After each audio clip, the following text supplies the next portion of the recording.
எனக்கு ஸ்பேஸ்ல ஏகப்பட்ட கொஸ்டின்ஸ் இருக்கு. நான் உங்ககிட்ட கேட்கிறேன், நீங்க ப்ராப்பரா எக்ஸ்பிளைன் பண்ணுங்க. ஓகே. ஃபர்ஸ்ட், ஸ்பேஸ்ல சவுண்ட் கேட்காதுன்னு எல்லாருக்குமே தெரியும். ஏன் நீ யாருமே சொல்ல மாட்டாங்க? நீங்க சொல்லுங்க ஏன்?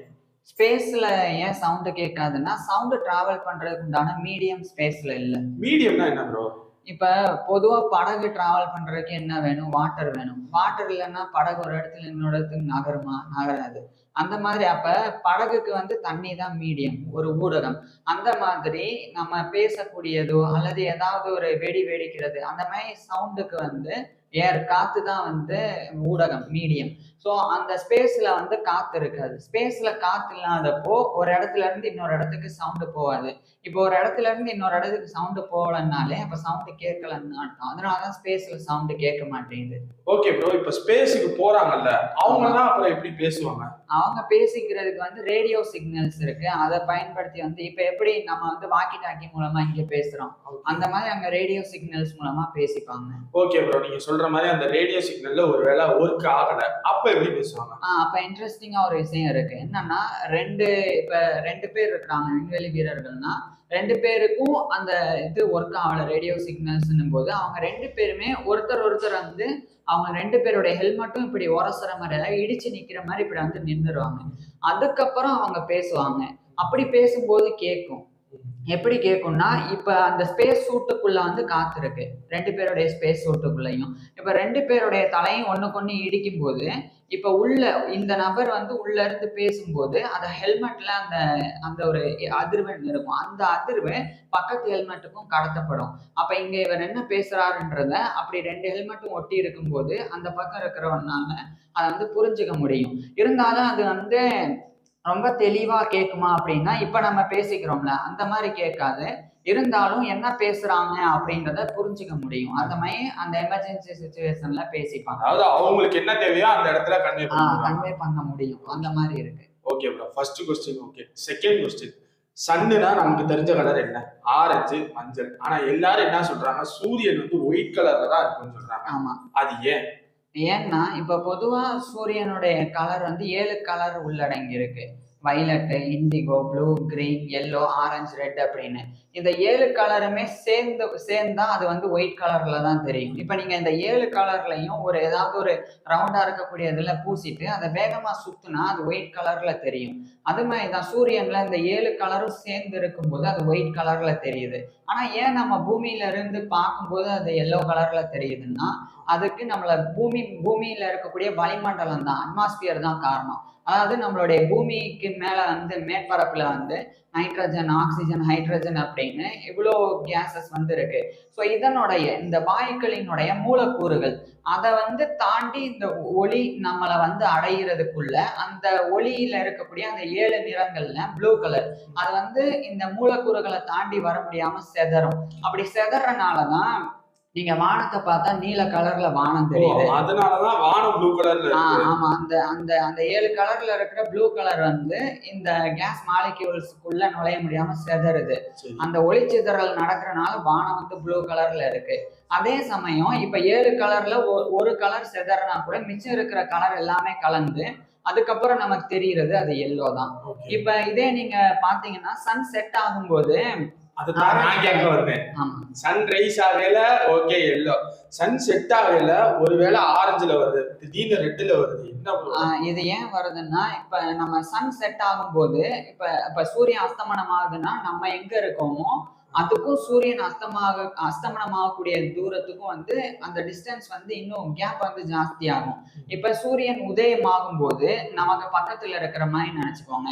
ஏன்னா இதுதான் பூமி. இப்ப இங்கதான் சூரியன் இருக்குன்னா நம்ம ஆள்காட்டி விரல் இருக்கிற இடத்துல இருந்தா பாருங்க அந்த கேப் தெரியும், கம்மியா இருக்கும். இப்ப இப்படி பின்னாடி போகுது பூமி. அப்ப இந்த கேப் அதிகரிக்கிறது தெரியுது அவங்களுக்கு. அப்ப கேப் அதிகரிக்கும் போது அந்த எல்லோ கலர்னால அவ்வளவு தூரத்துக்கு டிராவல் பண்ண முடியாது. அப்ப அதுக்கு அடுத்து இருக்கிற ஆரஞ்சு கலர் டிராவல் பண்ணும். இப்ப இன்னமும் கூட பூமி கொஞ்சம் தள்ளி விலகி போச்சுன்னா அப்ப நம்மளால ஆரஞ்சு கலரையும் பார்க்க முடியாம ரெட் கலரை பார்க்க முடியும். இதனாலதான் சூரியனுடைய கலர் ஒயிட் கலரா இருந்தாலும் அது வெவ்வேறு கலர்ல நம்ம இங்க இருந்து பார்க்கும்போது தெரியுது. வானத்துடைய கலர் மாறுறதுக்கும் காரணம் அட்மாஸ்பியர் தான். இதுவே நீங்க நிலாவுல இருந்து சூரியனை பார்த்தா வெள்ளை கலர்ல தெரியும். ஏன்னா நிலாவில் அட்மாஸ்பியர் கிடையாது. அதே மாதிரி ஸ்பேஸ்ல இருந்து பார்த்தாலும் அதனாலதான் வந்து ஒயிட் கலர்ல தெரியுது. ஓகே ப்ரோ, சூரியன் பத்தி ஓகே. அடுத்து பேனா. எர்த்துல வச்சு நம்ம கீழே எழுதுறோம், பேனா எழுதுது. அதுக்கு காரணம் கிராவிட்டின்னு சொல்றாங்க. கிராவிட்டி இருக்கிறதுனால பேனா எழுதுது. இப்ப அதே பேனாவை நம்ம இங்க வானத்துல வச்சு எழுதுறோம், அதாவது பறக்க விட்டு மேல வச்சு எழுதுறோம். அப்படி எழுதையிலையும் பேனா எழுதுது.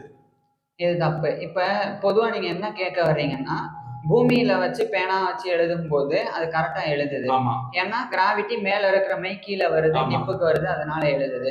இதுவே மேல நம்ம பேப்பரை இப்படி வச்சுட்டு இப்படி பேனா வச்சு எழுதுனா அப்பவும் எழுதுன்னு கேக்குறீங்க. ஆனா உண்மை என்னன்னா அப்ப எழுதாது. ப்ரோ நான் எழுதி பார்த்திருக்கேன், எழுதுதுல.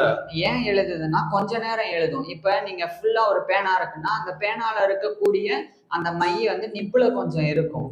ஏற்கனவே புவியீர்ப்பு விசைனால கீழே வந்திருக்கும். அந்த நிப்புல இருக்கக்கூடிய மை தீர்ற வரைக்கும் நீங்க மேல இப்படி வச்சு எழுதுனா கூட எழுதும். ஆனா அந்த மை தீர்ந்துருச்சு அப்படின்னா அதுக்கு மேல கீழே இருக்கக்கூடிய அந்த ரீஃபில்ல இருக்கக்கூடிய மை வந்து மேல வராது, அந்த நிப்புக்கு வராது. அது நிப்புக்கு வராதனால எழுதாது. நீங்க வேணா ஒரு புது பேனாவை வாங்கி மேல செவுத்துல ஒரு பேப்பரை வச்சு அதுல வந்து எழுதி பாருங்க, கொஞ்ச நேரத்துக்கு மேல அது எழுதாது.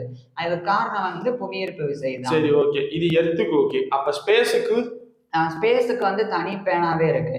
ஸ்பேஸ் பென் வந்து எப்படி இருக்கும்னா, ஸ்பேஸ் பென்னோடைய முன்னாடி வந்து எப்பவும் போல மை இருக்கும். மைய தாண்டினா வந்து ஸ்லைடிங் பிஸ்டன் அப்படின்னு ஒரு அமைப்பு இருக்கு. அதுக்கப்புறம் கம்ப்ரஸ்டு நைட்ரஜன் கேஸை வந்து உள்ள வச்சு அடைச்சிருப்பாங்க. அந்த கேஸ் தான் இங்க வந்து புவி ஈர்ப்பு விசை இங்க என்ன வேலை பார்க்குதோ அது மாதிரி. அதாவது கம்ப்ரஸ்டு நைட்ரஜன் கேஸ் ஆனது அந்த நான் சொன்ன ஸ்லைடிங் பிஸ்டனை தள்ளும். அது தள்ளும்போது அந்த பிஸ்டன் போய் மைய தள்ளும். அப்ப எந்நேரமும் அந்த பேனாக்குள்ள அந்த நைட்ரஜன் கேஸோடைய அந்த அழுத்தம் இருந்துகிட்டே இருக்கும். இப்ப நான் உங்களை பிடிச்சி தள்ளுனேன்னா நீங்க விலகி போகும்போது உங்க பக்கத்துல யாராவது இருந்தா அவங்களும் விலகி போவாங்க, ஏன்னா நான் உங்களை தள்ளுறதுனால. அந்த மாதிரி நைட்ரஜன் கேஸ் வந்து ஒரு ப்ரெஷரோட உள்ள இருக்கும், பேனாக்குள்ள அடைக்கப்பட்டிருக்கும். அப்ப அது பிஸ்டனை தள்ளும், பிஸ்டன் வந்து மைய எந்நேரமும் தள்ளிட்டே இருக்கும். அதனால நீங்க ஸ்பேஸ் பெண்ணை வச்சு தலைகீழ பிடிச்சி கூட எழுதலாம். எப்படி எழுதினா கூட உங்களால எழுத முடியும். அதனாலதான் அந்த பேனாவை வச்சு கிராவிட்டியில கூட, அதாவது கிராவிட்டி இல்லாத இடத்துல கூட எழுத முடியுது.